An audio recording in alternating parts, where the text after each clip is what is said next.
Hi everyone, this is Marianne from Revealing Light Tarot. How are we all today? Wherever you are in the world when you're watching, a huge shout out to you.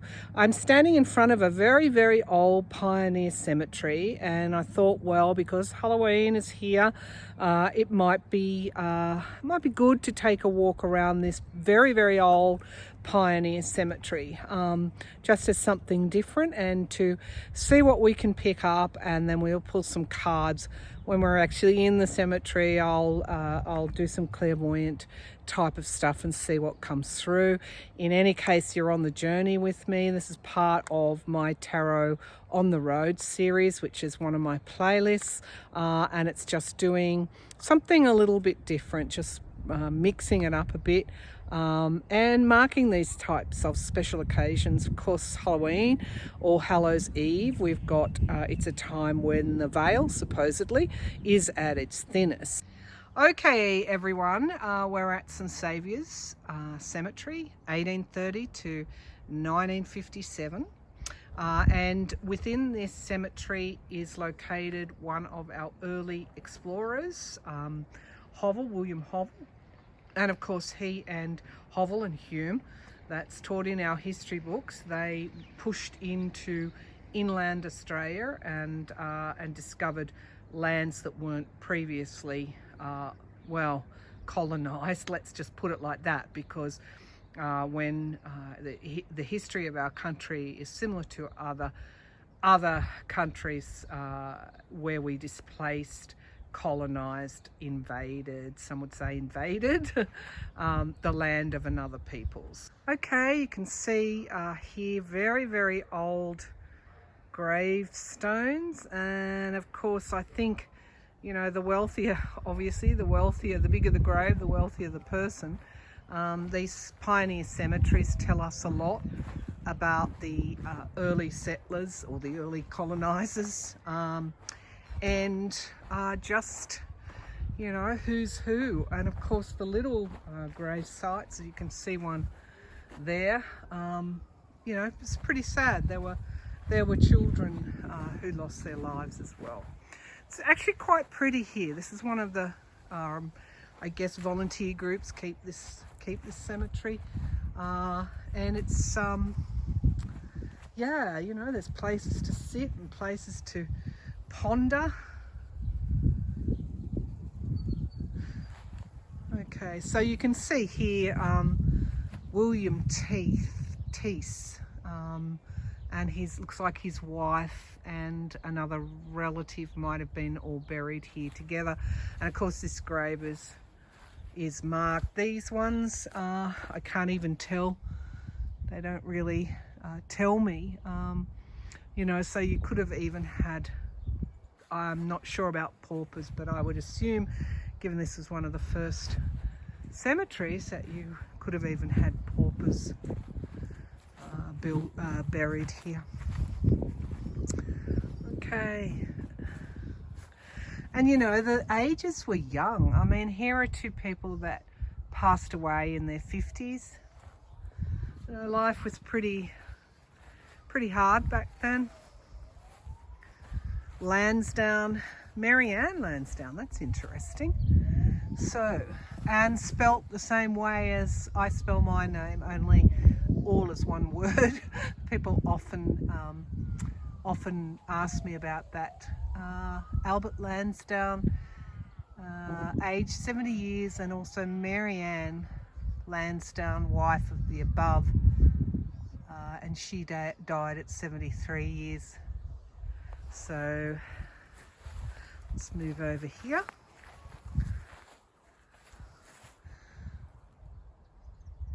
Okay, so these people lived into their 70s and 80s, and of course I guess that, you know, life was easier if you had money. Now here is the explorer / colonizer and it's marked here, Hovel's grave. So let's move into this one. So, to the memory of William Hovel, who departed this life on November the 9th, 1875. It looks like aged 90 years, but the lettering is kind of scrubbed off. Or no, it is, I think it is 90 years. And he was survived by Sophia, his wife, and then of course Sophia, also of the said Sophia, his wife died at Goulburn on December the 5th, 1876, aged 75. So looks like his wife is buried. Thank you, Crow. His wife is buried there alongside of him. Just want to show you this sign. Snakes. Watch where you walk. In fact, that's one of the things that I'm a little bit worried about here today. Down by the river, we have a lot of tiger snakes in this area by the water. So let's hope we don't run into any. So Jane Mitchell, daughter of Robert Gemmell, MD, so it looks like this was a doctor, of Whitehall, Ayr, Scotland. In fact, that now we're getting close to where my relatives might be. They who trust shall find rest. They who trust shall find rest. Okay. So whenever you're a little bit concerned, you can always do the white lighting technique. That's an obelisk almost. So this person with such a huge tombstone must have had money. You can always do the white light, and we'll do that now together. So I Am the Light. This is by Cornelia Consuelo Newton, a light worker who has since passed over, an American light worker. I am the light. The light is within. The light moves through me. The light surrounds me. The light protects me. I am the light. Okay, so hopefully that's enough to say to the snakes energetically, just give me a wide berth. All right, Emily Esser, beloved wife of John Aberdadgery, died at Goulburn August the 5th, aged 40 years. Sacred to the memory. Then we have Horace, beloved son. I don't want to walk on anyone's grave. Let me just go in here. Horace, beloved son of Thomas and Jane Full James, who died of sunstroke after 24 hours of illness, 1889, aged 2 years and 8 months. That's so sad. Let us go, for night is falling, leaving our darling with his flowers. Other hands will come and tend them, other friends in other hours. Suffer little children to come unto me. So sad. So sad, a little 2-year-old. But you know, that was life back then. Absolutely was life back then. Oh, I'm just keeping my eyes out. Oh, okay, so here is another fairly substantial grave, but I can't kind of make that out. And then round here, again, the snake sign is here for a reason. Looks like they're Arthur Rankin, and I think that's a kind of pioneer name. But there's looks like his wife and perhaps his daughter have been buried here, and the daughter, it looks like Arthur and Annabel Rankin, died in Queensland. So you know, it's not. I'm not sure if this is just an obelisk commemorating them, or if they were brought back. They were brought back here for burial. So we've again got another child. Looks like in memory of Ida Florence, daughter of Albert, William and Isabel Hannaford, who died at 8 years, 7 months. Nearer, my God, to thee. Okay, let's try and find the Chisholm Grave. Again, I just want to show you just how beautiful these trees are. And you know, I don't get a vibe here of you know, I don't know, you know, that there were evil people here. You know, I'm sure there are spirits here that aren't so accommodating, so nice. But I just get a really peaceful feeling here. And some of that is due to the people the volunteers that upkeep this cemetery. You know, it's a cared for place. Okay, let's keep going. I'm not sure I'll be able to find the Chisholm Grave site. There's just so many here. But we might just come across it. So here we go, the earliest grave in St Saviour's Cemetery, John Weekly, aged 3 years of age, who died in 1831. Look at this gravestone. Who depart this life the day of July 1831, aged 3 years, and this is his gravesite. So sad, isn't it? Such a small gravesite. Okay, let's keep going. Walter Horatio, Jane Ann, Isabella Smith, all old names.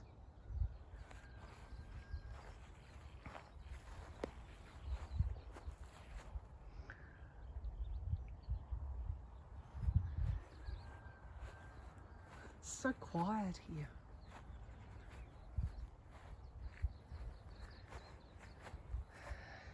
John Hillis, 1845, I think, age 50 years. Again, another huge headstone.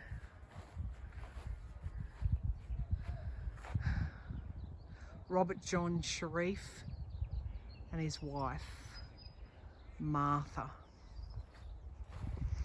Judith de Caris Yabsley, born in Guernsey, you know, because Australia's history, of course, is one of, you know, convict settlement and then, of course, mass immigration over from the UK.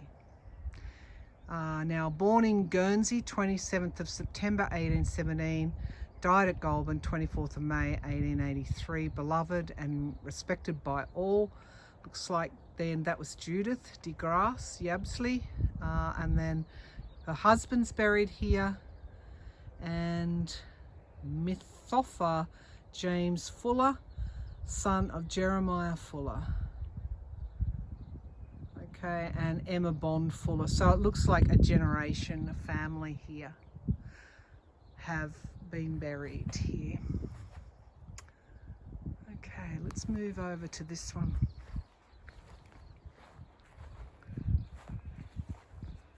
So we've got Anne. Anne, the beloved wife of John Richardson, died in 1879, aged 58 years, though lost to sight, to memory dear. And that to me is a love story. That to me, I just get that feeling of the love, because he used only her first name. Sacred to the memory. And there's a huge cup at the top of the gravesite. Yeah, I'm just getting the love. I'm just picking up that imprint of love. So another aspect of cemeteries, pioneer cemeteries, is you get some stories here. So this gravesite is in memory of Charles Appleton Wiseman, who was thrown from his horse on the Tarlow Road on the 14th and departed this life on the 17th of July 1880, aged 32 years. Also Sarah Wiseman, this is another old name in this town, died April 12th, 1985, aged 51 years, and also their son Cecil, he died on the 25th of May 1887, aged 20 years. And also in memory of my loving husband, Captain A.W. Newman, died June 10th, 1902, aged 37 years. We will not mourn, but love and remember. So again, you know, generational generational stuff here. Okay, let's keep going. I want to just head over to this huge grave stone in the corner, keeping my eyes peeled for Joe Blake's. What's here? John Gore, late Admiral RN, who departed life 78 years. Sarah Gore, relative, looks like relic of the above, who departed aged 80 years, and their eldest son Graham, who was a lieutenant commander, and Sir John Franklin as well. So again, another family.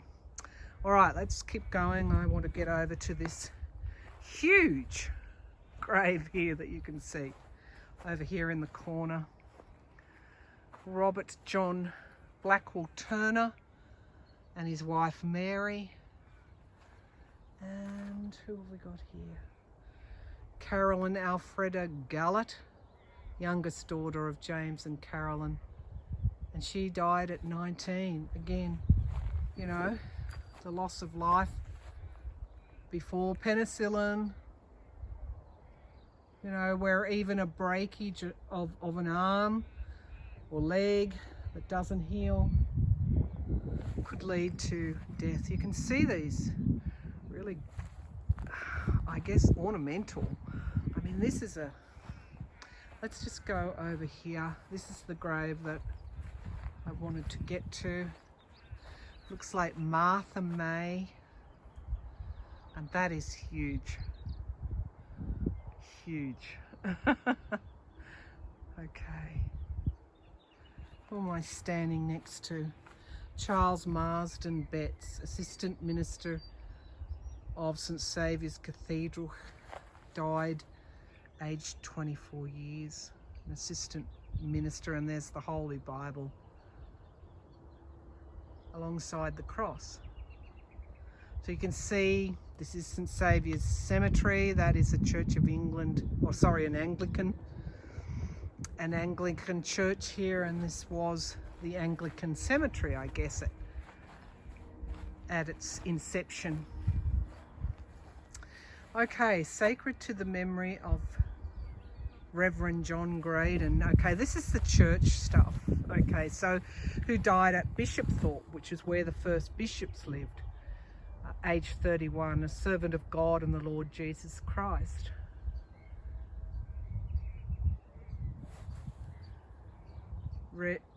Frederick Charles Barrett, 51 years. What we call death is heavenly rest beyond care's breath on Jesus' breath. So for those that are religious, you know, I pay my respects to that. For those that aren't religious, we are in a, sorry, I always watch where the camera's going. We are in an Anglican cemetery. Okay, so again, Julia, the beloved wife of Henry Hollis, again another old name. She looks like she died at 51 years. And also their youngest son, who died at 12. A little while and ye shall something see me. A little while and you shall see me. Yeah, I just wanted to remark on the number of countries represented in this cemetery. Elizabeth Oriel Lintott of Romsey in the county of Hants, who died June 1849, aged 59 years. I mean, Australia is a continent of settlers, colonisers. I just want to pay my respects to the traditional owners of this land, who are the Wiradjuri peoples. I just want to pay that respect to them, to the elders past, present,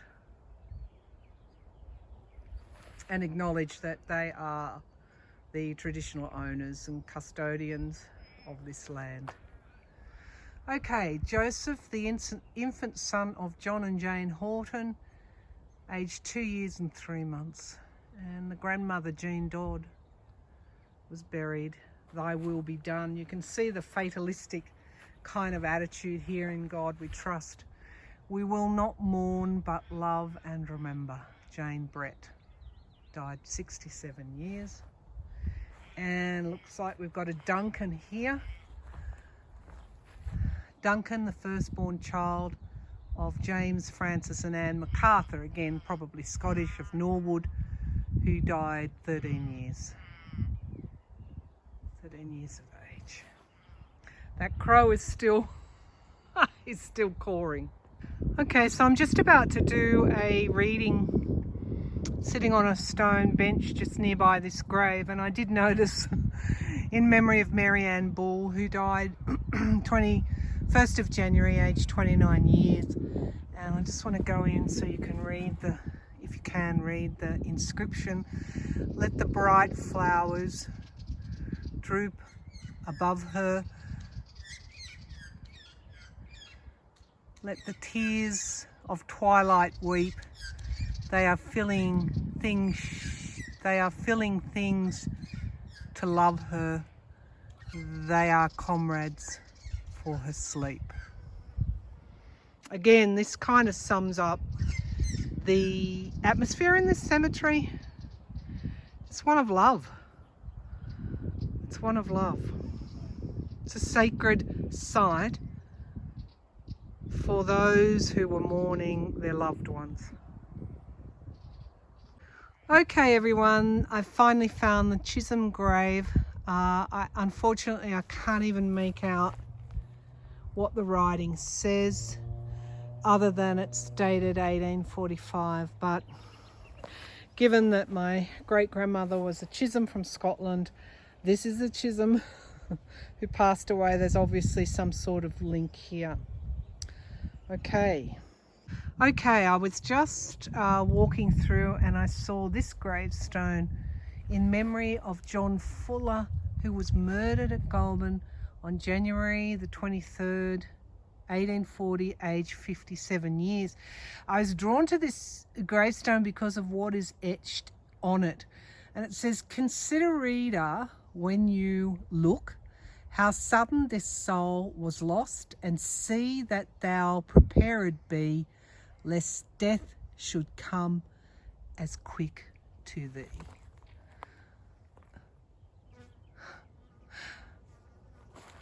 Yeah, that's kind of like a warning. Make the most of life while you have it, because John Fuller at 57 years had his life taken. Hi everyone. Okay, so I'm back for the tarot reading, and just before I started the reading, I've done all my protections. I don't feel in any way jeopardized in any way in these places, because I think, you know, if you focus in on that feeling of love, that higher vibration, there is no need to be scared. And I did get a young boy come through. He literally crossed the rainbow. It's not even the rainbow bridge, it's a bridge of light. And he was pushing a bicycle. I think his name was John or James. And he was dressed in overalls and a cap. I think he died. He is around, I am actually seeing his gravesite, so he's probably here. And it's got kind of like a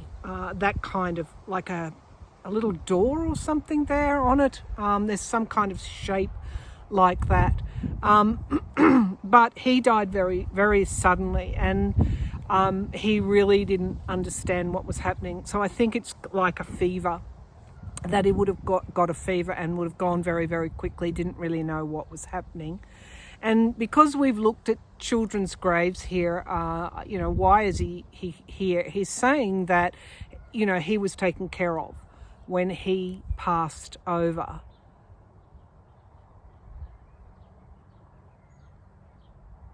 And that it was quick. Let's see why else he's here. Yeah, he's showing me like a doorway. Maybe that's the shape that I'm getting. And it's like the door is opening. and the light is behind the door. So it's literally like, it's really, he wants to talk about in very simple terms what it was like for him to pass over, in the help that you might in the hope that you might understand, in the hope that he might be able to help anyone who's lost a beloved. That it was like walking for him, it was opening a door. So that's how he saw the tunnel, I guess. It's like a doorway opening which captured his attention, and then walking through to the light. And then once he was in the light, it was just this feeling of love. And that's what I've had this entire time that I've been in this cemetery. It's just this overwhelming feeling of love. You know, even to those that toil to put away money to build these massive headstones. It's like respect is the big thing I get here.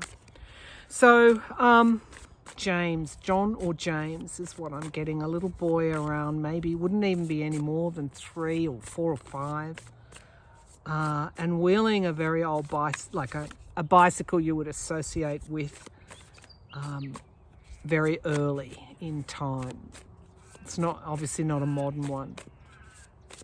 John or James. Okay, with that said,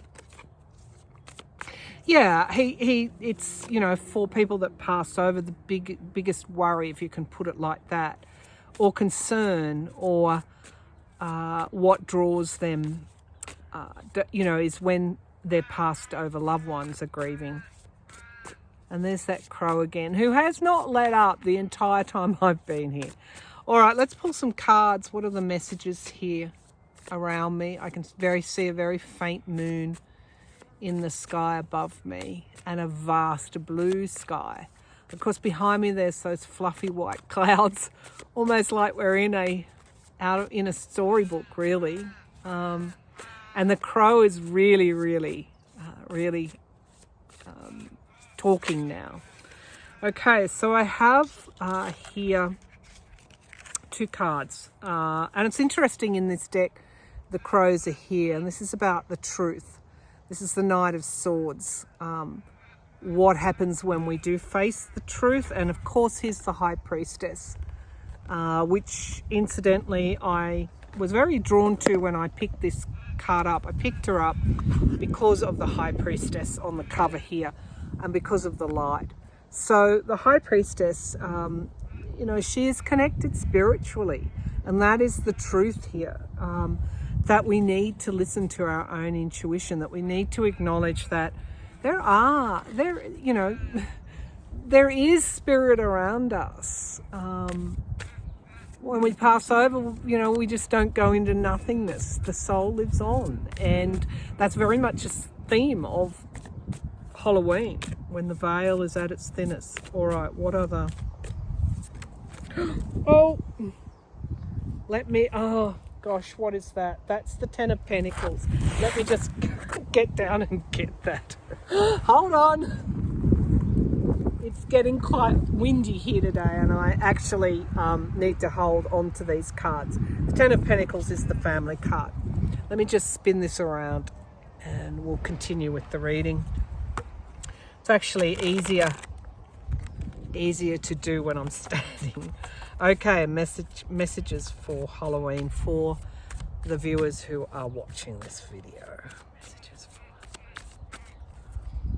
for... Okay, straight away I have the Queen of Pentacles. This is earth energy, you know, and she always comes up. It's like motherhood, the goddess that looks after us, those that we love, that nurture and care for us.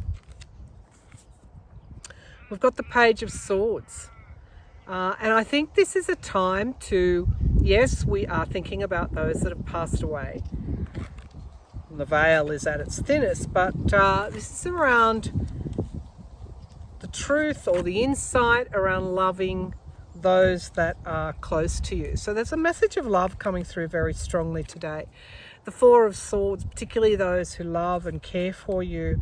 Last night I dreamt of a very old friend who cared for me, who's since passed away. why I would dream about him, I don't know, but he was certainly there, making his presence felt. We have here the King of Swords. Again, a lot of truth, a lot of air energy, listening for your truth. The Nine of Swords can pierce the anxiety. Look at the crows here. There is a black crow and a white crow, the spirit. Don't be anxious about death, I think is the message I'm bringing forward. Six of Pentacles. It's like there is this beautiful help always for us, whether this is, and this is probably why I dreamt of my friend Charles last night. It's like I go back to those that have really been, caring in my life, that have helped me through some really tough times, whether they're here in this life or not. It's like an appreciation, and of course a gratitude and a compassion also for others, so that we can forgive more easily. We've got the Emperor card. The Emperor card, that's very much Aries energy. That's taking control, stepping forward, taking control of our anxieties, of our actions, of the way we treat others. Two of Swords, the decisions that we have to make. I'm pretty sure that's what that crow wanted to say, and the wind is kicking up, and I've got a she oak right next to me, and you get that beautiful sound. Ten of Wands. Ditch the baggage, guys and girls. Ditch the baggage. You don't need to carry it through this lifetime. I think that's the message that my friend was bringing forward. And the Six of Wands, mastery, victory over what drags you down. One more, please, Spirit. Two of Cups. Relationships and love with other people. And that's where I'm going to come on this one. It's all about the love, and all about the love you have, whether this person or these people are in this life or not.